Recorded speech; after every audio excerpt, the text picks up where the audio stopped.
एक समय गौतम बुद्ध अपने शिष्यों के साथ भ्रमण कर रहे थे। भ्रमण करते समय सभी एक स्थान पर विश्राम के लिए बैठ गए। समय बिताने के लिए भगवान बुद्ध ने अपने शिष्यों को एक कथा सुनाई। किसी नगर में एक व्यक्ति रहता था। परिश्रम के साथ व्यापार किया, मेहनत फली कमाई हुई और उसकी गिनती सेठों में होने लगी। महल जैसी हवेली बन गई। वैभव और बड़े परिवार के बीच उसका जीवन बड़े आनंद से बीतने लगा। एक दिन किसी दूसरे नगर से उसका एक संबंधी आया। बातचीत के बीच उसने बताया कि उसके यहाँ का सबसे बड़ा सेठ गुजर गया है। बेचारे की लाखों की धन संपत्ति पड़ी रह गई। बात सहज भाव से कही गई थी, पर उस आदमी के मन को डगमगा गई। हाँ, उस सेठ की तरह एक दिन वो भी तो मर जाएगा। उसी क्षण से उसे बार बार मौत की याद सताने लगी। हाय, मौत आएगी, उसे ले जाएगी और सब कुछ यही छूट जाएगा।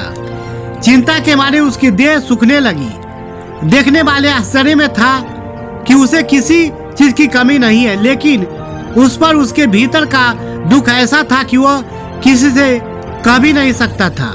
वह धीरे धीरे बिस्तर पर पड़ गया। बहुत इलाज कराया गया, लेकिन उसका रोग कम होने की बजाय बढ़ता ही गया।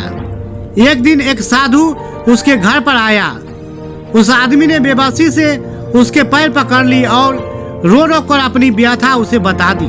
सुनकर साधु हंस पड़ा और बोला, तुम्हारे रोग का इलाज तो बहुत सरल है। उस आदमी के खोए प्राण मानो लौट गए। अधीर होकर उसने पूछा, स्वामी जी, वह इलाज क्या है? साधु ने कहा, देखो, मौत का विचार जब मन में आए जोर से कहिए, जब तक मौत नहीं आएगी मैं जीऊंगा।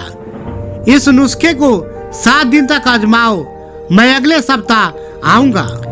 7 दिनों के बाद साधु महाराज आए तो देखते हैं कि वो आदमी बीमारी के चंगुल से बाहर आ गया है और आनंद के गीत गा रहा है। साधु को देखकर वो दौड़ा और उसके चरणों में गिरकर बोला, महाराज, आपने मुझे बचा लिया।